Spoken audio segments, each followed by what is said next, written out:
You're standing in the grocery store. You came in for a few basics, nothing crazy. And then you see it. The cheaper version of something you always buy. Same product, half the price. And for a second you think, okay, smart move. But then your brain whispers something. Yeah, but is it as good though? And you put it back. You grab the expensive one, and you walk out having spent more than you planned. Again. Or maybe it's not groceries. Maybe it's the gym membership at the nicer facility instead of the cheaper one 2 blocks away. The premium app subscription when the free version does basically the same thing. The brand name over the generic. The restaurant over the meal you could have made at home. And the crazy part? You know on some level that the cheaper option is probably fine, but something in your brain keeps resisting it, keeps choosing the expensive one anyway. Here's the thing. That's not a character flaw. That's not poor discipline. That's your brain running a very specific program, one it learned a long time ago. And until you understand that program, you can't override it. My name is Jordan. If you've ever felt like your brain is quietly working against your bank account, hit the subscribe button and give this video a thumbs up if this helps you out. All right, let's talk about why this actually happens. Your brain has one core job, not happiness, not logic, survival. And for most of human history, the most expensive option usually meant the safest option. Better food, stronger tools, more reliable shelter. Paying more was a reliable shortcut to avoiding risk. That instinct is still running today. Psychologists call it the price-quality heuristic, a deeply automatic assumption that higher price equals higher value. And here's why it's so hard to override. It usually worked. For thousands of years, paying more genuinely did mean getting something better. Your brain learned that lesson well. Too well. So now, even when the $3 store brand pasta is identical to the $7 branded version, your brain flags the cheaper one as a potential risk. Not consciously, not deliberately, just a quiet background signal that says, are you sure about this? And most of the time, you're not sure enough to fight it. But here's where it gets really interesting. It's not just price. There are 3 specific psychological triggers that consistently push your brain toward the expensive option. And once you can name them, they lose most of their power.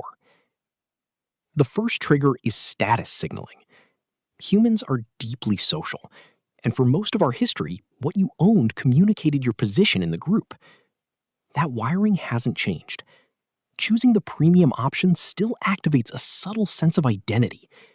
It's not just a gym membership. It's the kind of person you see yourself as. Someone who invests in quality. Someone who doesn't cut corners.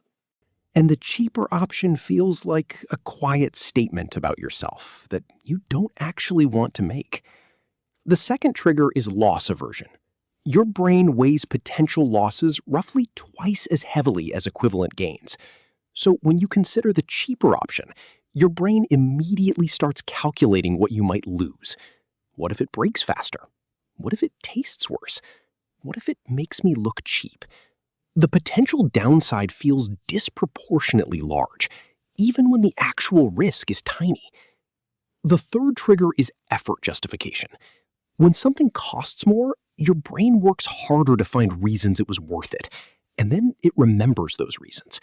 So over time, expensive purchases accumulate a kind of psychological endorsement. The cheap option has no such history.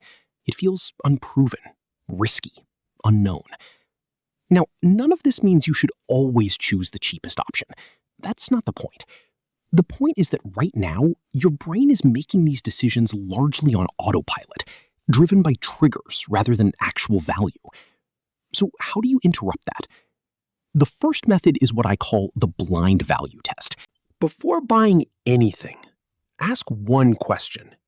If both versions were the same price, which would I actually choose? If the answer is the cheaper one, or honestly, if you're not even sure, That's your brain telling you the price is doing most of the work. Not the quality, not the genuine value, just the number on the tag. The second method is the cost per use calculation. Take the price of what you're considering and divide it by how many times you'll realistically use it.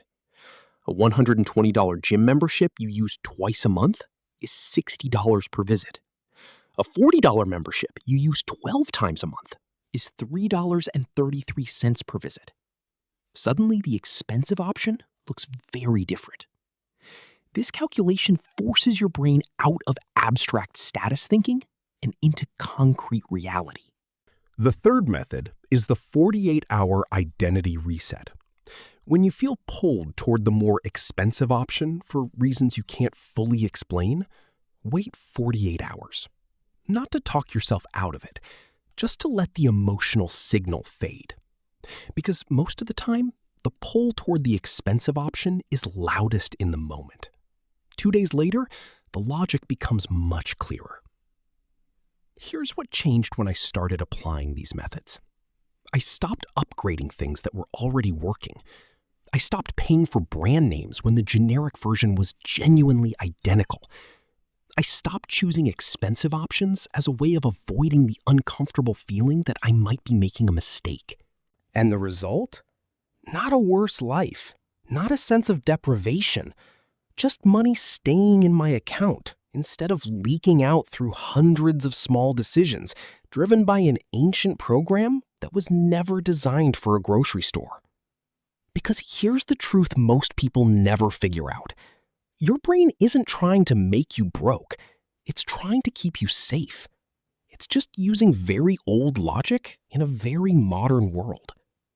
And once you understand that, you can stop fighting willpower battles you were never supposed to win and start designing decisions that your brain actually agrees with.